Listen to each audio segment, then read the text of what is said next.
आज हम भोलेनाथ की बड़ी ही रोचक कहानी सुनेंगे, जिसके माध्यम से भगवान शंकर ने हमें असली दुख क्या है इस बात का परिचय दिया है। एक बार भोलेनाथ पृथ्वी पर भ्रमण करने के लिए गए थे। तभी एक युवा भगवान को कोस रहा था। वो अपने जीवन से दुखी था। तब भगवान शंकर ने एक बौद्ध भिक्षुक का रूप लिया और उस युवक को असली दुख के बारे में ज्ञान दिया। तो चलिए इस कथा के माध्यम से हम जानते हैं कि असली दुख क्या है और उसका कारण क्या है। कथा को अंत तक अवश्य सुनें, तभी इसका पूरा फल आपको मिलेगा। भोलेनाथ का अनादर ना करें, कहानी को अंत तक सुनें। सुख के बाद दुख और दुख के बाद सुख तो आता जाता रहता है। हर समय सुख ही मिले ये तो संभव नहीं, लेकिन सबको लगता है कि मेरे ही जीवन में अधिक दुख है, मेरे ही जीवन में अधिक समस्याएं हैं। किंतु ऐसा नहीं होता। हमारे जीवन में असली दुख क्या है और उसे दूर कैसे करें, ये आज हम इस कहानी के माध्यम से जानेंगे। तो हमारे साथ अंत तक बने रहे। एक नगर में एक युवक रहता था। उसका नाम रमेश था। वो अपने जीवन से बहुत निराश था। उसकी निराशा का कारण ये था कि वो अब तक अपने जीवन में कुछ नहीं कर रहा था। उसके माता पिता उसे ताने मारते थे कि तुम्हारे सभी मित्र कुछ न कुछ कर रहे हैं, लेकिन तुम अभी भी घर में बैठे हो। दोस्तों के बीच भी अक्सर उसका मजाक उड़ाया जाता था। वो कहीं जाता तो लोग उससे पूछते कि तुम अब क्या करते हो। उसे ये बताने में भी शर्म आ रही थी कि वो अब भी बेरोजगार है और कुछ नहीं करता। उसे बाहर जाने में शर्म आती थी। धीरे धीरे उसने रिश्तेदारों से मिलना जुलना कम कर दिया और पड़ोसियों से मिलना भी बंद कर दिया। वो अधिकतर समय घर पर ही रहने लगा। वो अकेला रोता था और भगवान को कोसता था। वो हर समय अपनी किस्मत को दोष देता था। अब रमेश को अपना जीवन बोझ लगने लगा था। कभी कभी वो सोचता कि क्या जीवन भर मैं ऐसा ही बेरोजगार रहूंगा, कभी कुछ करने के योग्य बनूंगा या नहीं। वो सोचता कि ऐसा जीवन जीने से बेहतर मर जाना है। एक दिन वो अपने नगर की एक गली से गुजर रहा था। तभी उसने देखा कि एक उपदेशक दुख और परेशानियों पर उपदेश दे रहा है। वो भी उसी भीड़ में सबसे पीछे बैठ गया ताकि उसे कोई देख ना ले और गुरु का प्रवचन सुनने लगा। उपदेशक कह रहा था, दुख एक शिक्षक की तरह है जो हमें जीवन की सच्चाई दिखाता है और हमें जीने का सही तरीका सिखाता है। आप चाहे तो जिंदगी जीना भी सीख सकते हैं। गुरुजी उपदेश दे रहे थे कि तुम चाहो तो कुछ भी हासिल कर सकते हो और अगर चाहो तो एक कोने में बैठकर रो सकते हो। इन सभी बातों को रमेश ध्यान से सुन रहा था, लेकिन उपदेशक की ये बातें उसे पसंद नहीं आई। उसने खड़े होकर कहा कि कुछ भी सिखाने से दुख दूर नहीं होता, इसमें केवल दर्द होता है। दुख की पीड़ा अनंत है। ऐसा लगता है कि इसके बाद कुछ होने वाला नहीं है, इससे कुछ भी फर्क नहीं पड़ता। इसके सामने तो मौत भी छोटी लगती है। उपदेशक ने कहा, फिर तुम्हारा दुख क्या है? रमेश ने उसको अपनी सारी व्यथा सुनाई और पूछा, मेरे दुख का कोई उपाय है आपके पास? ये सुनकर उपदेशक मुस्कुराए और बोले, तुम उस दिन मेरे पास आओ जब तुम्हारे जीवन में वास्तविक दुख दर्द हो। उस दिन मैं तुम्हारी समस्या का समाधान अवश्य करूंगा। ये कहकर गुरु वहां से चले गए। रमेश ने सोचा, कहीं मेरा दुख नकली तो नहीं है? क्या मैं जिस दर्द से गुजर रहा हूं वो नकली है? मेरा दुख कोई नहीं समझ सकता। जब माँ बाप नहीं समझते तो गुरु क्या समझेगा? दुखों से व्यथित होकर रमेश ने एक फैसला लिया कि अब वो कुछ करेगा। रमेश ने एक छोटा सा व्यवसाय शुरू किया, पर उसे सफलता नहीं मिल रही थी। लेकिन उसके घर वाले पूछते हैं कि क्या वो कुछ कोशिश कर रहा है। वो अपने व्यवसाय में लगा रहा और धीरे धीरे उसे सफलता मिलने लगी। फिर उसने गति पकड़ी और केवल 3 साल के अंदर ही वो एक बड़ा बिजनेसमैन बन गया। अब रमेश के आसपास ऐसे कई लोग थे जो उसकी परवाह करते थे, जो उससे प्यार करते थे। अब उसके परिवार के सदस्य भी उसकी तारीफ करते नहीं थक रहे थे। दिन ब दिन उसके मित्रों की संख्या बढ़ती जा रही थी। अब वो अपने जीवन से बहुत खुश था। उसके कुछ दोस्तों ने उसे सलाह दी कि जब तुम एक बड़े बिजनेसमैन बनकर इतने खुश हो तो सोचो तुम्हें कितनी खुशी होगी यदि तुम इस शहर और इस राज्य के सबसे बड़े बिजनेसमैन बन जाओ। कितने लोग तुमसे जुड़ना चाहेंगे, तुम्हारी कितनी बड़ी ख्याति होगी और स्वयं राजा भी तुमसे मित्रता करना चाहेंगे। जरूरत पड़ने पर तुमसे पैसे उधार लेंगे। दोस्तों की ये बात रमेश के मन में घर कर गई। अब वो और पैसे कमाने की कोशिश करने लगा, लेकिन उसे ये सब बहुत ही जल्दी चाहिए था। रमेश समय बर्बाद नहीं करना चाहता था। उसका अधिकांश समय इन चीजों को प्राप्त करने में लगने लगा। इसलिए वो ऐसे काम करने लगा जो सही नहीं थे। उसने बड़ा उधार लेना शुरू कर दिया। उसके दोस्तों से पैसे की मात्रा और अधिक मुनाफा कमाने के लालच में वो अपने माल में मिलावट करने लगा। उसने अन्य व्यापारियों के खिलाफ भी साजिश रची और उन्हें डराया, धमकाया। जैसा उसके दोस्त कहते थे वैसा ही वो करता था। वो इन तरीकों से ज्यादा पैसा कमा रहा था, पर अब उसके जीवन में पहले सा चैन नहीं था। उसके मन की शांति गायब हो गई थी और वो रात को सो नहीं पाता था। वो हंगामे में रहता था। सब कुछ पाकर भी उसे किसी चीज में सुख नहीं मिल पा रहा था। एक दिन रमेश अपनी गाड़ी में कहीं जा रहा था। तभी रास्ते में उसे उपदेशक का आश्रम दिखाई दिया। वो रुका और गुरु के पास जाकर बोला, गुरुजी, आपने मुझे आपके पास आने के लिए कहा था जब मेरे जीवन में सच्चा दुख आए तब। अब मैं बहुत दुखी हूँ कि मेरी नींद हराम हो गई है। मुझे कहीं भी शांति नहीं मिल रही है। इस प्रकार रमेश ने अपनी सारी समस्याएं गुरु को बता दी। गुरु ने कहा, तुम पहली बार मुझसे मिलने आए थे तब भी तुम किसी दुख में थे। तुमने उस दर्द से क्या सीखा? रमेश ने कहा कि केवल सोचने और चिंता करने से कुछ नहीं होता। अपने सपनों को सच करने के लिए काम करना भी जरूरी है।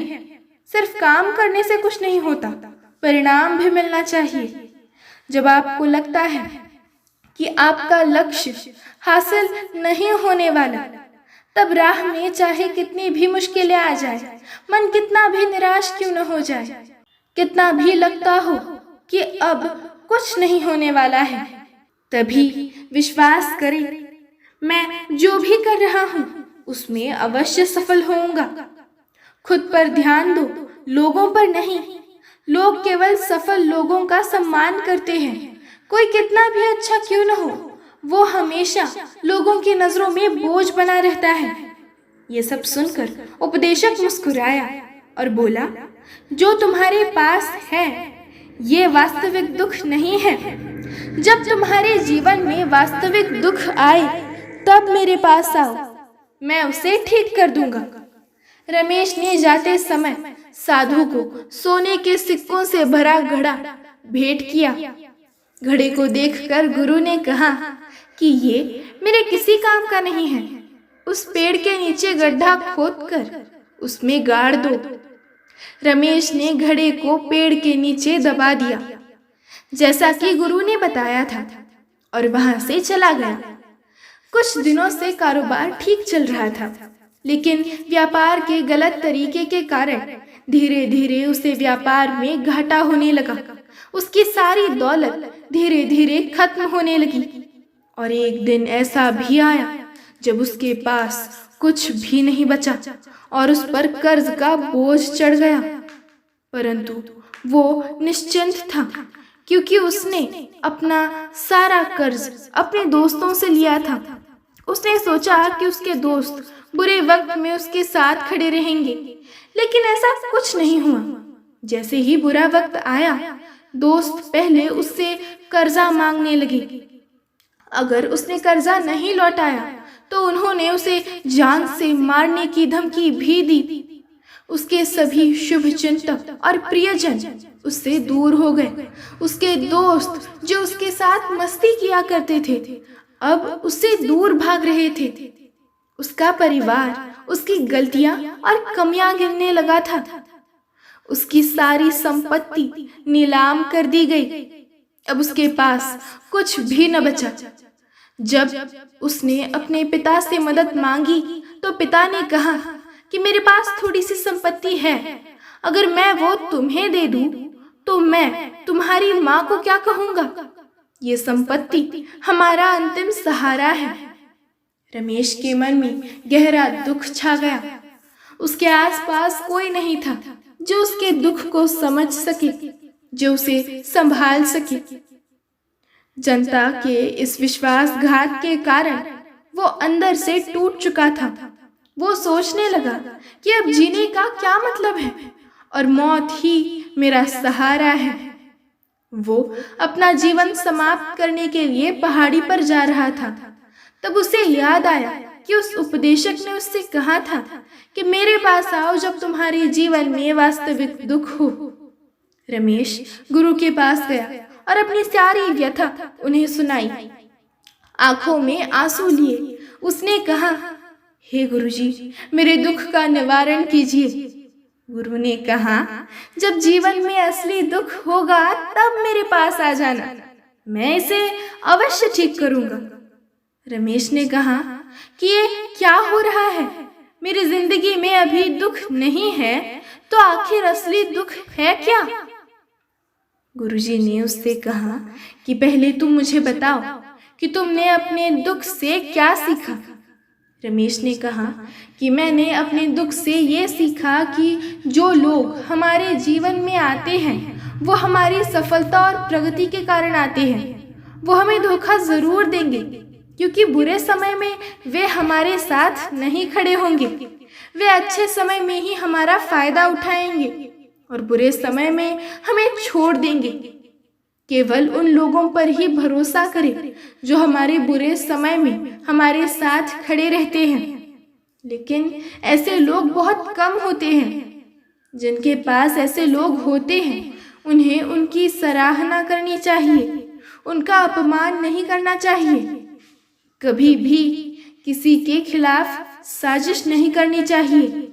अपना काम ईमानदारी और धैर्य से करें और कभी लालची ना बने। अपने सारे दुख दर्द और अनुभव बयां करने के बाद रमेश गुरुजी के सामने आंखों में आंसू लिए बैठ गया। कुछ देर बाद साधु उठे और पेड़ के नीचे एक गड्ढा खोदा और उसमें से घड़ा निकाल लिया जो सोने के सिक्कों से भरा हुआ था।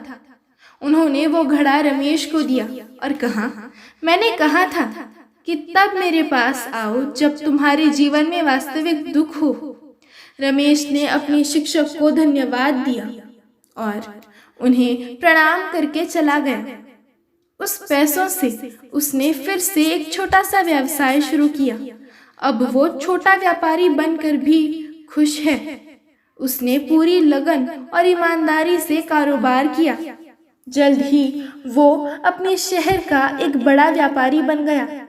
उसका जीवन सुख सुविधाओं से भरा हुआ था, लेकिन कोई कितना भी अच्छा क्यों न हो, जीवन में दुख आता ही है। तो रमेश के जीवन में भी दुख आते थे। अपने माता पिता की मृत्यु के रूप में उसके जीवन में बहुत बड़ा दुख आया। उन दोनों की एक ही दिन मृत्यु हो गई। रमेश अपने माता पिता से बहुत प्यार करता था, इसीलिए उनके निधन से उसे गहरा सदमा लगा। रमेश ने अपने माता पिता का अंतिम संस्कार किया तो उसका मन बेचैन हो उठा। उसके मन में कई सवाल उठने लगे। रमेश घर वापस आया। उसने अपने माता पिता के घर और संपत्ति को देखा, जिसके लिए उसके पिता हमेशा लड़ते रहते थे। आज वो छूटा पड़ा है। जिन्होंने इसकी देखभाल की, इसके लिए लड़ने वाले इस दुनिया से चले गए। उसके पिता ने जो कुछ कमाया वो सब यही रह गया। एक दिन पहले तक उसके पिता मारपीट करते थे उनकी संपत्ति के लिए। आज वो खुद इस दुनिया से चले गए। उसका मन ऐसे अनेक विचारों के बवंडर में था। वो अंदर से अकेला और डरा हुआ महसूस कर रहा था। वो खाली महसूस कर रहा था। उसे लगा कि वो कुछ समझ नहीं पा रहा है, इसीलिए वो गुरु के पास गया। उसे देखकर गुरुजी ने कहा, क्या जीवन में कोई दुख है? रमेश ने कहा, वैसे तो जीवन में कोई दुख नहीं है, सब कुछ अच्छा चल रहा है, लेकिन आज मेरे माता पिता का देहांत हो गया। मैं इस घटना से बेहद दुखी और परेशान हूँ। गुरुजी ने कहा, इसमें दुखी होने की क्या बात है? एक दिन सबके अपनों को मरना है। कोई न कभी जिया है और न कभी रहेगा।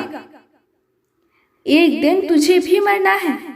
शायद तुम कल ही मर जाओ या आज भी मर सकते हो। रमेश ने कहा, क्या कह रहे हो गुरुजी? मैं भी मर जाऊंगा, लेकिन मैं अभी जवान हूँ। गुरु ने कहा कि सब जी रहे हैं इस भ्रम में कि मृत्यु केवल दूसरों को आती है, बड़ों के पास ही आती है, लेकिन जवान और बूढ़े भी मर जाते हैं, बच्चे मर जाते हैं। मौत का उम्र से कोई लेना देना नहीं है। ये सभी को प्रभावित करता है। उपदेशक की ये बातें रमेश के मन में घर कर गई और वो चुपचाप चला गया। लेकिन उसका मन अभी भी बेचैन था। वो खाली महसूस कर रहा था। वो सारा दिन अपने बारे में ही सोचता रहा कि वो कौन है, वो इस दुनिया में क्यों आया है। क्या जीवन का लक्ष्य केवल चीजों को खाना और मरना है? ऐसे कई सवाल उसके दिमाग में लगातार उठते रहे। उसे अपने किसी भी सवाल का जवाब नहीं मिल रहा था और उसका दुख दिन ब दिन बढ़ता ही जा रहा था। इसलिए कुछ दिन बाद वो फिर से गुरुजी के पास पहुंचा और बोला, हे स्वामी, मैं बहुत दुखी हूँ, क्योंकि मैं ये नहीं जान पा रहा हूँ कि मैं कौन हूँ और मैं इस दुनिया में क्यों आया।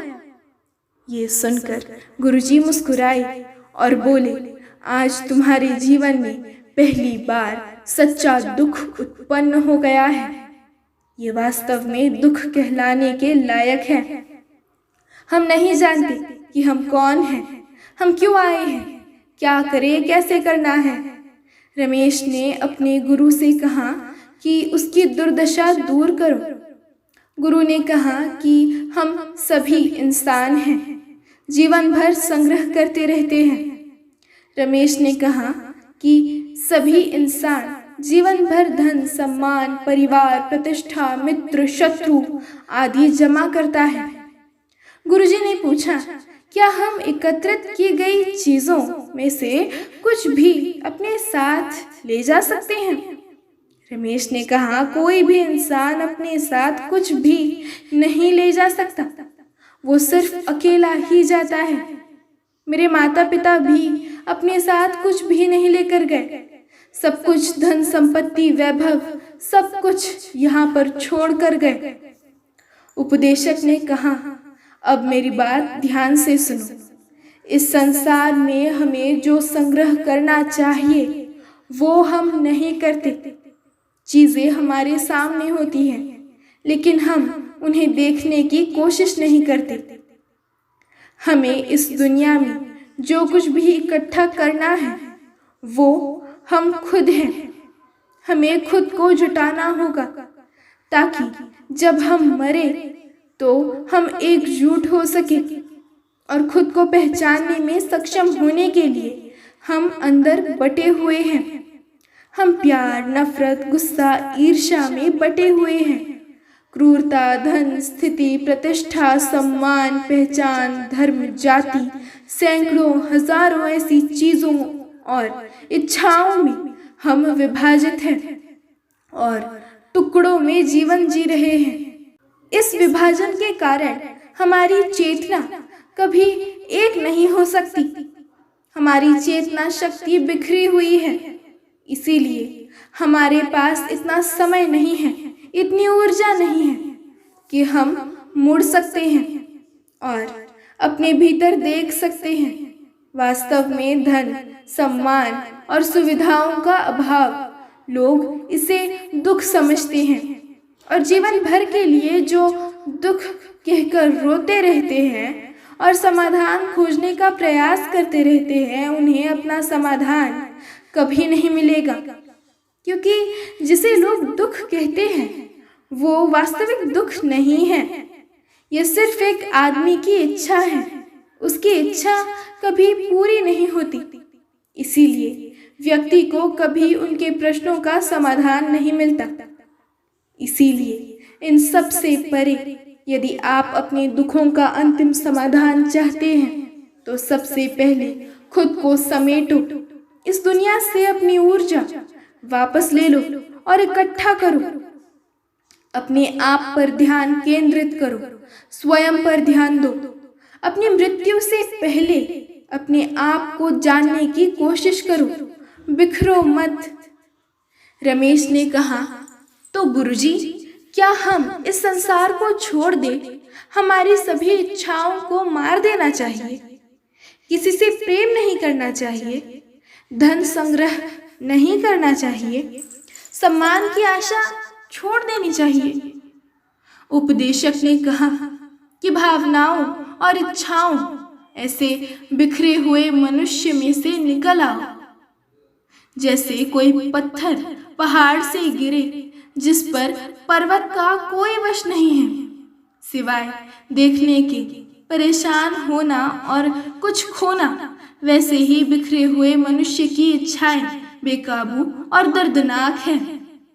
उसका अनियंत्रित मन इच्छा करता रहता है और कल्पना करता रहता है और ये दुख देता है।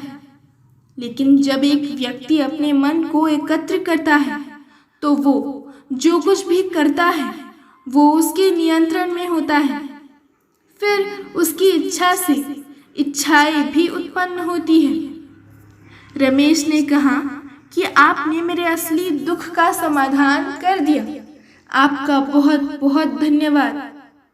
अब से मैं खुद को समेटने, खुद को तराशने की कोशिश करूंगा।